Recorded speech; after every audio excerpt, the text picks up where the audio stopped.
Buenas noches también a la audiencia, y es así porque en coincidencia hoy, en esta jornada 19 de noviembre, es el Día Mundial de la Prevención contra el Abuso Infantil, contra los abusos sexuales en la infancia, y las crónicas de los últimos tiempos en el ámbito de las noticias nos hablan de una importante cantidad de menores abusados. Sobre todo, las estadísticas hablan de menores abusados en su contexto familiar. En Santiago del Estero, el centro referencial pediátrico más importante del norte argentino, inclusive el CEPSI, lleva a cabo diversos trabajos en este contexto, sobre todo con protocolos que vienen aplicando hace un tiempo con un importante equipo interdisciplinario. Para ello hemos invitado, le damos la bienvenida a doctora María Eugenia Gauna. ¿Cómo está? Gusto saludarla, buenas noches. Buenas noches, Karina. ¿Cómo está usted? Doctora Bien. Marta Rodríguez, buenas noches, bienvenida. Buenas noches, usted también. Karina, muchísimas gracias. Evidentemente estamos hablando de un tema muy sensible, como es el tema de las infancias, y sobre todo cuando hablamos de abusos sexuales.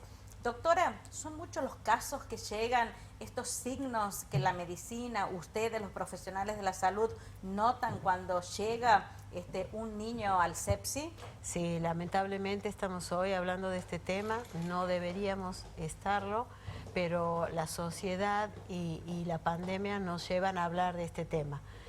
Esta pandemia ha agudizado los casos de abusos sexuales, la mayoría son en el entorno familiar, y al estar en pandemia, todos adentro de la casa, imposible de acceder a otros lugares, muchos casos han sido, vamos a decir así, ocultados. Lamentablemente, los signos que más se presentan en los niños son los signos físicos de abuso. También hay abusos de tipo psicológico, pero sobre todo el abuso físico llega a los niños. Cuando llega un caso de esas características, ustedes los médicos, porque evidentemente el físico de un niño abusado es lamentablemente doloroso y muchas veces da primeras señales. ¿Qué instancia de protocolo de acción comienza en el CEPSI cuando sucede un hecho de estas características? Le aclaro algo más y le agrego. Desde hace un tiempo atrás, esta provincia tiene una red a través de un WhatsApp, que es una red pediátrica provincial. Eso nos ha permitido tener contacto con todos los hospitales del interior y trabajar con el CEPSI y con el CISBANDA y los hospitales del interior en estos casos de abuso. Acompañando a nuestros colegas del interior, algunas veces son pediatras y otras veces no, en las dudas de estos casos, consultándonos y actuando rápidamente ante la sospecha de algún abuso.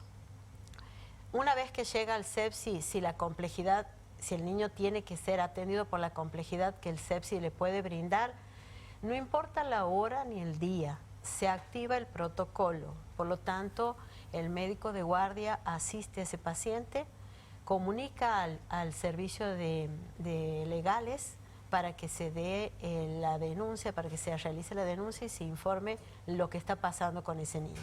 Mientras desde la parte médica se asiste al niño, vamos haciendo lo que corresponde desde la parte legal.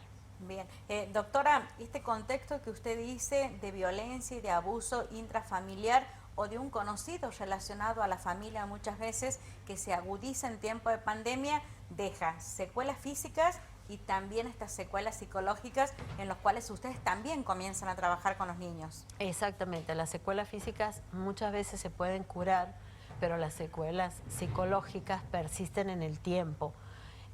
Vamos viendo a lo largo de los años en adolescentes, por ejemplo, que tienen otros desenlaces y tienen una historia en su infancia quizás de abuso. Es muy importante seguir y continuar este tratamiento psicológico, sea en el CEPSI, sea en la UPA más cercana o sea en el hospital cercano de donde uno vive. Doctora, ¿hay alguna franja de edades que podemos decir de niños que han llegado y han tenido que ser atendidos en el último tiempo? Desde el inicio del año hasta el momento, el CEPSI ha recibido 50 niños. Vamos a hacer así, redondear números, 1 por mes, algunos meses más. Quizás alguien diga, pero 1 es poco. No, 1 no debería existir, debería ser 0 la estadística. Esa es la cantidad. Por suerte no hemos tenido fallecidos por causas de abuso. Todos han sido tratados en el CEPSI derivados o no de otros centros que han llegado y se los ha asistido. ¿Edades, doctora, aproximadamente? Entre los 3 años y los 10 años con lesiones físicas por abuso. Doctora Rodríguez, ¿cuál es el marco legal de todo esto cuando nos encontramos en el CEPSI, los médicos haciendo la primera parte de atención? ¿Cómo sigue el caso? Bien, cuando llega un niño para atención, ¿no es cierto?, por la guardia, la mirada del médico ante la entrevista, tanto con sus padres o con el niño y la detección o la posible situación de vulnerabilidad, de inmediato se contacta con el equipo interdisciplinario, con las autoridades, a efectos de que podamos poner en conocimiento al Ministerio Público Fiscal. Depende de la situación de salud en que se encuentra el niño. Hay algunos casos requieren la inmediatez de la intervención, quizás quirúrgica, quizás una intervención rápida y de resolución médica, por lo cual no podría esperar, por ejemplo, llamar a un médico forense. El protocolo interinstitucional de abordaje implementado por la provincia, ¿no es cierto? Esto nos ha impuesto ciertas normas a los distintos organismos, tanto de salud como a los organismos escolares, donde nos ha marcado herramientas y lineamientos para poder trabajar ante la situación en que se encuentra el niño, a efectos de no estigmatizar ante esta problemática, ¿no es cierto?, preservando sus derechos, su situación de vulnerabilidad, protegiéndolo, conteniéndolo.